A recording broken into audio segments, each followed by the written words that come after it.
Yeah. Yeah! All right. Welcome back to the week thus far, everyone. It is time for us to bring out our guest.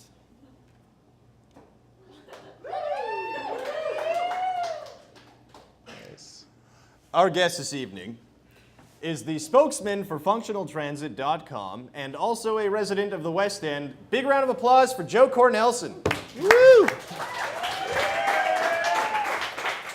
Hey. Thanks for coming. Hey. Yeah, don't mind John. He's just carrying his wire. Oh, Yeah. I see. Yeah. He prefers not to put it in his clothes. I'm a puppet, and these are my strings. Okay. Wow. So, Joe, how are things? Good. Very well. I guess winter's coming, so that's a negative, but Yeah. Never fun. beyond that, fine. Especially in this town. Yeah. Now, the mayoral elections are ramping up, which means that you probably have a lot to talk about as the spokesman of functional transit, because there are a lot of ideas floating around for the future of riding the bus in this town. There are certainly a lot of, I guess, positions held by all the mayoral candidates this election.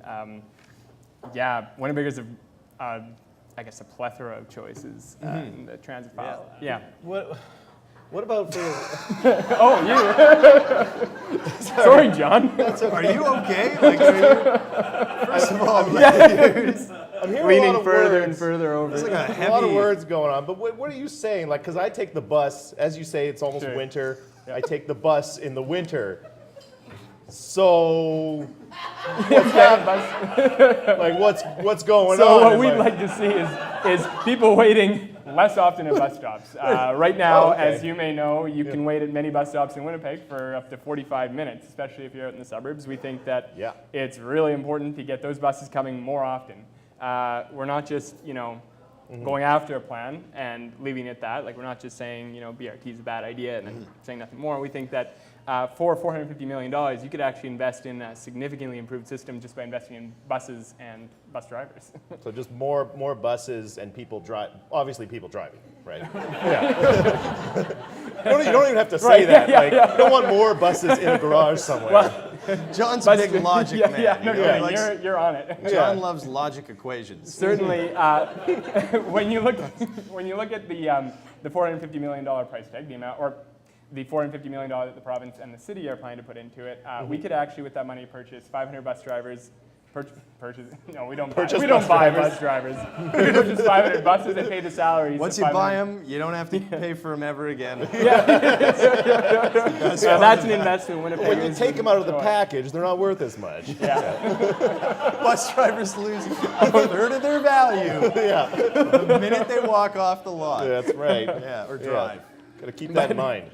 But you can buy 500 buses and you can pay the salaries of 500 operators for 10 years, which is pretty good because right now we operate 560 buses. Yeah. Or 570 buses, sorry. In 1989, we operated 560. We've added 10 buses in the last 25 years. 10 buses? 10? That's it? Yep. What is That, it? meanwhile, the city has grown by 105,000 people. It seems that we've been talking about rapid transit for so long that we've missed out on opportunities to really invest in the basic core services. That We've missed are- out on just general transit. Right.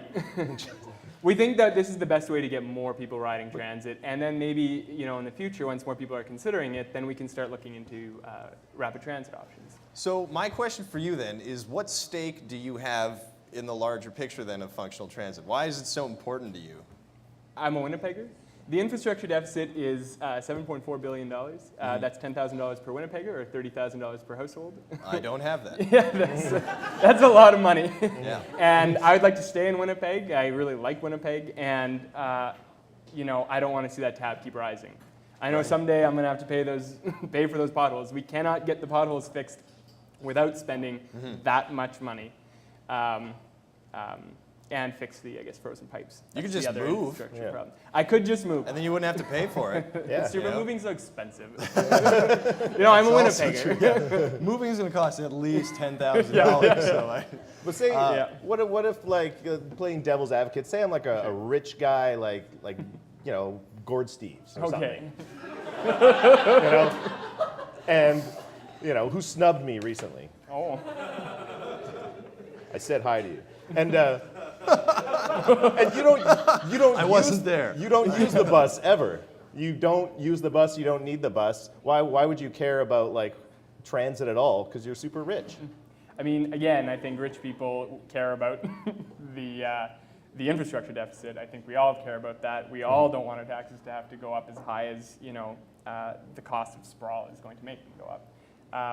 So I think everybody can relate to that, and I think that rich people could also consider transit. If it's effective, if it gets you to your destination fast, if it can compete with a car, if your transfer times are not nearly as long as they currently are, which we can do with $450 million. I started riding my bike to school down Ford Street, which is one of the many that has a bike lane in the center. And sometimes I feel like I'm in the middle of a bus sandwich, and that if I breathe, I could die. Gotcha. So you're concerned about more buses? No. I know what more I'm saying. sandwiches. I'm saying, but I would love if more buses made more sandwiches. I love sandwiches. Just not with people meat. Right. Okay. It's also salami or something. So, functionaltransit.com is the website. If you go check it out, what will people see there? Well, we've got a few blogs that kind of make our point. They flesh it out a little bit. We have a couple of blogs from Winnipeggers who have given up on transit, where they were devoted riders, and it just didn't meet their needs. It ended up being cheaper and more cost effective to just buy a car. And the call to the dark side. Yeah. Call them. Cool. Well, you know what? I love Star Wars references. That's cool. That's what that was. That was good. Yeah, that was a Star Wars reference. Yes. All right. So, Good job, guys. once again, functionaltransit.com, Joe Kornelsen. I guess we'll be right back with Matt Nightingale. Thanks.